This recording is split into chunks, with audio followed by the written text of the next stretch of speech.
साथियों, आज का दिन बहुत ही दुख से भरा हुआ है, क्योंकि जिस तरह के जघन्य अपराध हमारे देश में हो रहे हैं, कहीं ना कहीं हम सबकी रूह कांप जाती है। और ये अपराध रुक नहीं रहे हैं, ये अपराध लगातार बढ़ते चले जा रहे हैं और बद से बदतर होते चले जा रहे हैं, क्योंकि कहीं ना कहीं ये सरकार सो रही है, ये प्रशासन सो रहा है। जब भी दिल्ली में कोई बड़ा कांड होता है तो मेन स्ट्रीम मीडिया में वो पूरी ताकत से चलता है, पर इस देश की आत्मा ग्रामीण क्षेत्रों में बसती है, गांवों में बसती है। और आज गांवों में बहुत सारे ऐसे अपराध हैं जो मेन स्ट्रीम मीडिया में नहीं आ पाते हैं। ऐसी ही एक घटना मैं आप सबके सामने आज ला रहा हूं। आदिवासी निर्भया कांड। खंडवा में एक ऐसी घटना हुई है जिसमें एक 45 साल की आदिवासी महिला के साथ सामूहिक बलात्कार होता है और इतना जघन्य बलात्कार था कि पूरी रूह कांप गई। उसके बाद आरोपियों ने, जो कि शराब के नशे में थे, उन्होंने सरिया डालकर उनके बच्चादानी को बाहर निकाल दिया और इतनी बुरी तरह निकाला कि पूरी उनकी आंतें भी उस महिला की बाहर आ गई। वो महिला वहां तड़पती रही और उसकी 16 साल की बच्ची जब देखने वहां पहुंची तो वो भी बेहोश हो गई। साथियों, इस तरह के अपराध मध्य प्रदेश में हो रहे हैं और जब खंडवा में यह अपराध सामने आया तो प्रशासन मौन बैठा था।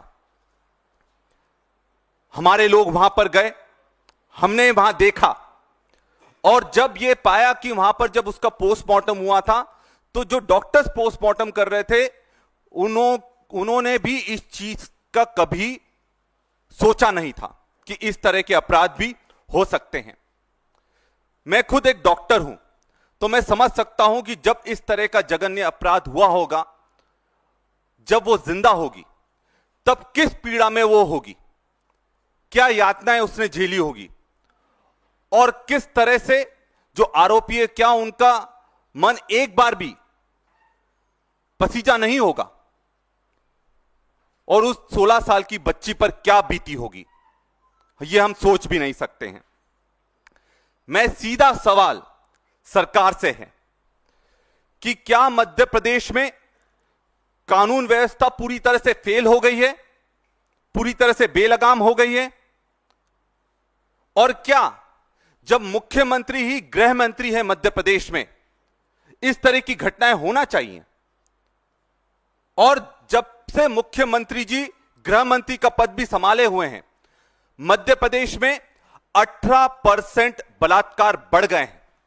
और यह आंकड़ा जो विधानसभा में एक सवाल के विरुद्ध दिया गया है कि 18% बलात्कार मध्य प्रदेश में बढ़ गए हैं और उसमें से 26% आदिवासी महिलाओं के साथ आज भी हो रहा है। और कुछ ही दिन पहले जब मैंने प्रेस कॉन्फ्रेंस ली थी, उसमें आपको बताया था कि मध्य प्रदेश की राजधानी में एक नाबालिग बच्ची के साथ बलात्कार होता है और एक शासकीय रंगारंग कार्यक्रम में होता है और उसको वहां राजधानी में न्याय नहीं मिलता। उसको बोला जाता है आप 600 किलोमीटर दूर जाओ, वहां पर महूगंज है, आप वहां के हो, वहां पर आप रिपोर्ट दर्ज करवाओ। तो यह हकीकत है मध्य प्रदेश की, जहां पर शराबबंदी का नाटक जरूर होता है कि धार्मिक स्थलों पर शराब बंद कर देंगे, पर शराब माफियाओं पर किसी भी तरह का नियंत्रण इस सरकार का नहीं है, अपराधियों पर किसी तरह का नियंत्रण इस सरकार का नहीं है। और कहीं ना कहीं मध्य प्रदेश रेप कैपिटल और शराब की कैपिटल बनती जा रही है।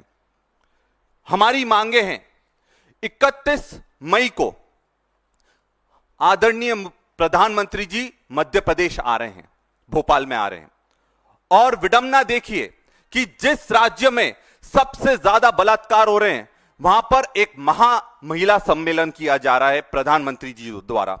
मैं प्रधानमंत्री जी से यह पूछना चाहूंगा और उनसे यह निवेदन करूंगा कि आपके आने से पहले कम से कम वहां पहुंचने से पहले यह सुनिश्चित करें कि आप अपनी बहनों को सुरक्षित मध्य प्रदेश में कैसे रखेंगे।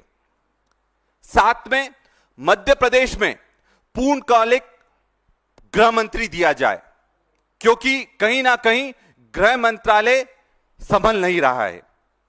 साथ में इस केस के लिए फास्ट ट्रैक कोर्ट बनाया जाए ताकि दोषियों को कड़ी से कड़ी सजा दी जा सके। और साथ में आदिवासी क्षेत्रों में जो ये माफिया, शराब माफिया का राज चल रहा है, इसको नियंत्रित करने की आवश्यकता है। क्या कारण है कि आदिवासी क्षेत्रों में ही सबसे ज्यादा शराब की बिक्री कराई जा रही है और दूसरे राज्यों में लॉन्च पैड की तरह आदिवासी क्षेत्रों को उपयोग करा जा रहा है। जैसे यह घटना हुई, हमारी प्रदेश कांग्रेस कमेटी ने 3 सदस्यीय दल गठित करा जो कि इसकी पूरी जांच कर रहा है। साथ में आदिवासी कांग्रेस ने पूरा दल भेज दिया है। आज वो पीड़ित परिवार के साथ में है और इस मुद्दे को लेकर पूरी ताकत से हम सड़क पर लड़ाई लड़ेंगे। बात साफ है साथियों, कांग्रेस चुप नहीं बैठेगी। सरकार का जो महिला विरोधी नीतियां चल रही हैं, उसके खिलाफ अब हमें सरकार पर भरोसा नहीं है। इसलिए हम जनता की दरबार में जाएंगे और सड़कों पर इस आंदोलन को लड़ेंगे ताकि हमारी बहनों को हम सुरक्षित कर सकें, गरीब दबे कुचले वर्गों को हम सुरक्षित कर सकें।